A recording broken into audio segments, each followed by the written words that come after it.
이제 지방을 많이 먹어라 이렇게 하고 있잖아요. 지방을 많이 먹으면 암세포가 굶는다. 오메가3가 많은 것을 하는 게 좋다. 우리가 일반적으로 가장 많이 쓰는 것은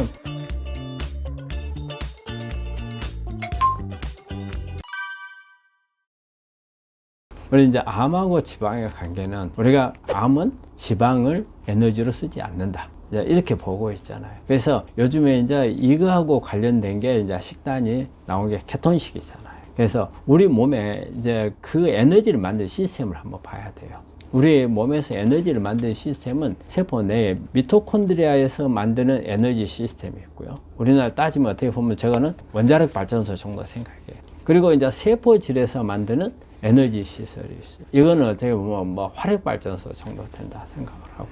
그래서 우리 몸에는 이 두 가지 엔진을 가지고 있어요. 근데 암세포는 이 미토콘드리아를 이용한 에너지 시스템이 고장이 나 있어요. 그래서 많이 안 써. 그리고 대부분 다 세포질에서 포도당을 이용한 이 에너지를 사용을 하거든요.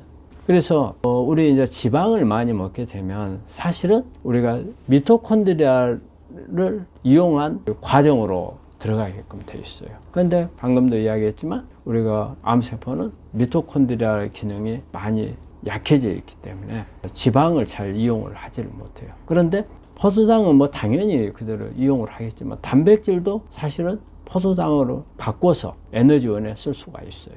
우리가 3대 영양소 중에서 탄수화물하고 단백질은 암세포가 충분히 갖다 쓸 수가 있지만 지방은 못 갖다 쓰는 거죠. 그런데 우리가 이제 케톤식일 때 지방을 많이 먹어라 이렇게 하고 있잖아요. 지방을 많이 먹으면 암세포가 굶는다. 그런데 이때 뭐냐면 탄수화물이 줄어들어야 돼요.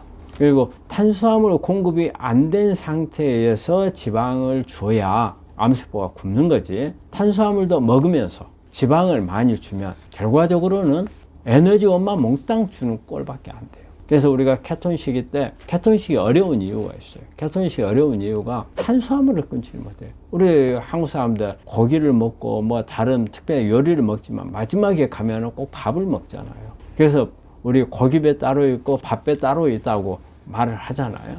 그만큼 어느 끼니를 먹어서 아무리 다른 걸 많이 먹더라도 밥을 안 먹으면 뭔가 허전한 그런 부분들이 있잖아요. 그래서 밥을 먹게 되면 고기를 많이 먹고 밥을 먹게 되면 암세포는 아무 영향을 안 받아요. 그러면 어떻게 해야 되느냐? 탄수화물을 줄여야 돼요. 근데 우리가 제대로 케톤식 효과를 내려면 탄수화물을 거의 줄여야 돼요. 그래서 보통 15% 이하 정도를 이렇게 줄여야, 그래서 우리가 쉽게 말해서 포도당을 이용한 엔진을 꺼버려야 한다. 엔진을 꺼야 이게 지방만, 미토콘드리아 대사만 살려놓으면 우리 사람은 미토콘드리아를 통해서 에너지를 얻기 때문에 정상세포는 제 기능을 하는 거고, 암세포는 암세포가 이용해야 할 포도당을 이용한 세포질에서 만드는 에너지 시스템을 꺼버렸기 때문에 암세포는 굶는 이런 개념이 되죠. 그래서 우리가 이제 케톤식이 그래서 나온 거거든요. 그래서 이제 암하고 이렇게 지방하고 관계에서는 이제 그런 부분들을 하는데 사실 이게 엄청 어려워요.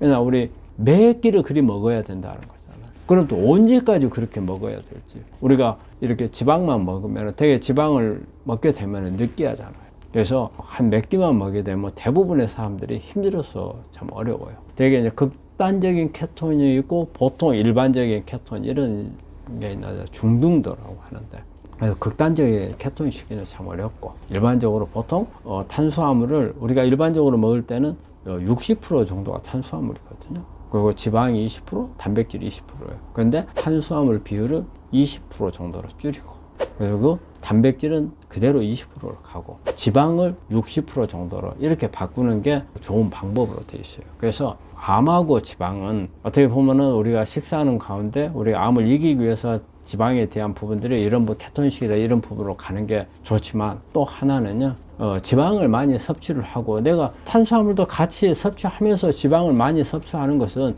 오히려 암을 도와주는 꼴이 될 수도 있어요. 그래서 정말 지방을 이용한 어떤 부분들을 하려고 한다면은 탄수화물을 얼마만큼 줄일 수 있는가를 자기 먼저 테스트를 해보고 난 후에 이런 것을 시도를 해야 합니다. 가장 좋은 것은 일단 오메가3죠. 오메가3. 우리가 오메가3가 있고 오메가6가 있거든요. 그래서 우리가 식용유라든지 이런 데 들어있는 것은 대부분 오메가6예요. 그래서 오메가6는 사실은 우리가 약간의 염증성을 유발하는 그런 성향이 있어요. 우리가 세포막을 이렇게 구성하는 게, 우리 세포가 구성하는 게 다른 게 아니에요. 오메가6나 오메가3나 그 다음에 콜레스테롤, 이 세 가지를 가지고 세포막을 만드는 거예요. 우리가 이게 담벼락을 쌓을 때 어때요? 우리 시멘트를 할 때 콘크리트를 하잖아요. 그 콘크리트가 모래하고 시멘트하고 안에 보면 뭐 자갈 같은 거 이런 게 같이 넣잖아요. 그렇듯이 마찬가지로 우리 세포막도 오메가6, 그 다음에 오메가3, 그리고 이 안에 자갈 역할을 하는 콜레스테롤, 이게 들어가서 만드는 거거든요. 그런데 오메가6가 많은 세포는 염증이 많이 생겨요. 그래서 오히려 우리 세포 기능이 떨어지고 여러 가지 만성, 대사성 질환들을 유발시키는 그런 원인이 되거든요. 그러면 이게 오메가3가 많아야 돼요. 그 오메가3는 염증을 억제하고 암을 예방할 수 있는 그런 거기 때문에.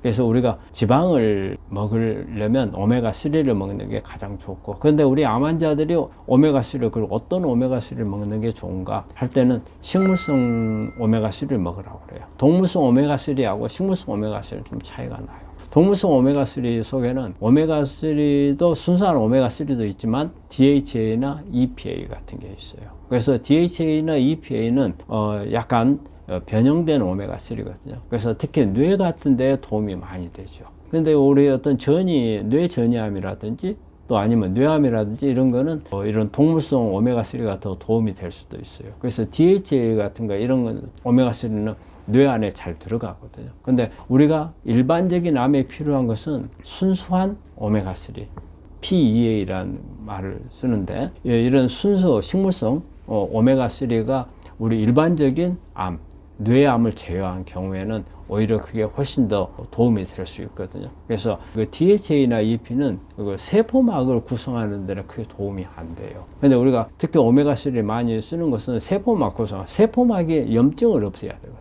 그래서 그 염증을 없애면은 이게 그 세포막에서 이게 그 암세포로, 정상 세포에 있는 세포막에서 암세포로 바뀌는 것을 좀 막아줄 수가 있고, 그 다음에 오메가3는 여러 가지 암을 억제하는 기능들을 같이 가지고 있거든요. 그래서 어쨌든 우리가 지방을 사용하는 경우에 있어서는 오메가3가 많은 것을 하는 게 좋다. 우리가 일반적으로 가장 많이 쓰는 것은 들깨나 그리고 아마씨에서 추출한 오메가3를 많이 사용을 하고, 또 요즘에는 보면 햄프시드 그것도 많이 있고, 또 우리가 레시틴이라는 것도 사실은 오메가3입니다. 그래서 특히 달걀 같은 데 많은 게 있고, 또 카디올리핀이라는 성분도 이렇게 있거든요. 카디올리핀도 그 오메가3거든요. 예, 그래서 지방은 오메가3를 하는 게 좋다. 근데 올리브 오일 같은 경우도 우리 환자들이 이야기를 많이 하는데 그것은 오메가9번입니다. 그래서 심혈관 질환에 주로 이제 도움이 많이 되는 거죠. 그래서 올리브 오일은 조금은 다릅니다.